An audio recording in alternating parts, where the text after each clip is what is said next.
Mega box office. Mahesh Babu ఇప్పుడు టాలీవుడ్ లో అందరికంటే ఎక్కువ వినిపిస్తున్న పేరు. ఎందుకో మన అందరికీ తెలుసు కదా. ప్రస్తుతం జక్కన్న రాజమౌళితో కలిసి వారణాసి సినిమా చేస్తున్నాడు.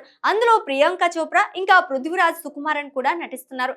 ఇంకా ప్రకాష్ రాజ్ కూడా ఒక ముఖ్య పాత్రలో పోషిస్తున్నారు. సో ఈ సినిమా ఒక గ్లోబల్ ట్రోటర్ అని, అందులో మహేష్ రాముడిగాను కనిపిస్తారని అంటున్నారు.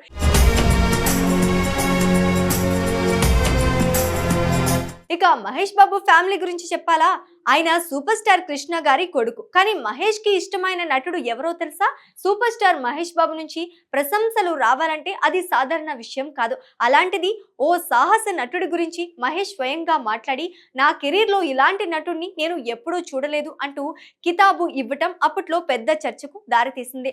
ఆ సంఘటనకు సంబంధించిన వీడియో ఇప్పటికీ సోషల్ మీడియాలో వైరల్ అవుతూనే ఉంది. కలేజా సినిమా షూటింగ్ సమయంలో పూణేలో ఓ పాటకు సంబంధించిన ఎమోషనల్ సీన్ ని షూట్ చేస్తున్నప్పుడు ఆ సీన్ లో చైతన్య అనే నటుడు మహేష్ తో కలిసి నటించాడు.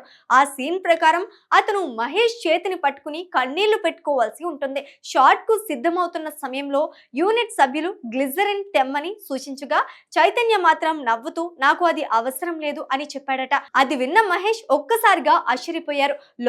లోపల ఇతనేం అతి చేస్తున్నాడా అనే సందేహం కూడా కలిగిందట. కానీ సీన్ స్టార్ట్ అయ్యి బ్యాక్గ్రౌండ్ మ్యూజిక్ మొదలు పెట్టగానే పరిస్థితి పూర్తిగా మారిపోయింది. చైతన్య కళ్ళ నుంచి ఎలాంటి సహాయం లేకుండా సహజమైన కన్నీళ్లు కరాయి. గ్లిజరిన్ లేకుండానే అతను అంత ఎమోషన్ ని పండించి ఆ సన్నివేశానికి ప్రాణం పోశాడు. ఈ నటనను ప్రత్యక్షంగా చూసిన మహేష్ బాబు పూర్తిగా షాక్ అయ్యారట. ఆ తర్వాత ఆయన మాట్లాడుతూ, ఇంత సహజంగా నిజాయితీగా నటించే యాక్టర్ ని నేను నా జీవితంలో ఇప్పటి వరకు చూడలేదు. అది నమ్మశక్యం కాని అనుభవం అని అన్నారు. చైతన్య ప్రతిభ సినిమా యూనిట్ తో పాటు అక్కడున్న ప్రతి ఒక్కరిని ఆశ్చర్యపరిచిందని మహేష్ వెల్లడించారు. అయితే ఎంత గొప్ప నటనతో మహేష్ బాబు వంటి స్టార్ ను కూడా ఇంప్రెస్ చేసిన ఈ నటుడు ఆ తర్వాత కాలంలో ఎందుకో సినిమాలకు దూరం అయ్యాడు.